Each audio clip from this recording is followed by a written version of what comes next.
இந்த வாசனை வந்தா தான் அது பிரியாணி. அடி பிடிக்காம பெர்ஃபெக்ட்டான சீரக சம்பா சிக்கன் பிரியாணி எப்படி செய்றதுன்னு பார்க்கலாமா? அதுக்கு முதல்ல காஞ்ச மிளகாய், இஞ்சி, பூண்டு எல்லாம் ஒண்ணா சேர்த்து அரைச்சுக்கோங்க. ஒரு பிரியாணி பாத்திரத்துல ஆயில், கரம் மசாலா ஐட்டம்ஸ் எல்லாம் ஆட் பண்ணிக்கோங்க.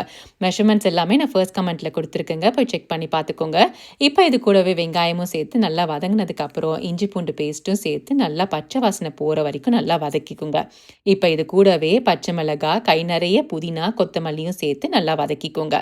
இப்ப இது கூட நம்ம கட் பண்ணி வச்சிருக்க தக்காளியும், கிளீன் பண்ணி வச்சிருக்க சிக்கனையும் ஒண்ணா சேர்த்து நல்லா வதக்கிக்கோங்க. சிக்கனுக்கு தேவையான அளவு உப்பு, தனி மிளகாய் தூளும் ஆட் பண்ணிக்கலாம். சிக்கன் சேர்க்கும்போது நான் எந்த தண்ணியும் ஆட் பண்ண போறது இல்லங்க. ஆனா சிக்கன் வேகும்போது அதுலேருந்து தண்ணி விடும். ஸோ நம்ம அரிசிக்கு தண்ணி அளக்கும்போது நம்ம இதையும் கால்குலேட் பண்ணிக்கணும். இப்ப சிக்கன் 90% குக் ஆனதுக்கு அப்புறம் இது கூட ஊற வச்சிருக்கிற சீரக சம்பா அரிசியும் சேர்த்து நல்லா மிக்ஸ் பண்ணிக்கோங்க.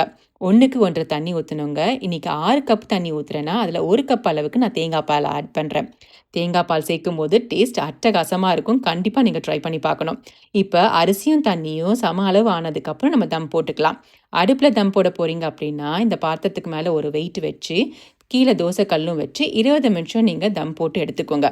இன்னைக்கு நான் அவன்ல தான் தம் போட போறேன். ஸோ 380 டிகிரி ஃபாரன்ஹீட்டுக்கு ப்ரீ ஹீட் பண்ணிட்டு 30 to 40 மினிட்ஸ் தம் போட்டு எடுத்தீங்கன்னா, நமக்கு துளி கூட அடி பிடிக்காம தம் வாசனையோட சீரக சம்பா அரிசியில சிக்கன் பிரியாணி தயார். சாப்பிடலாமா?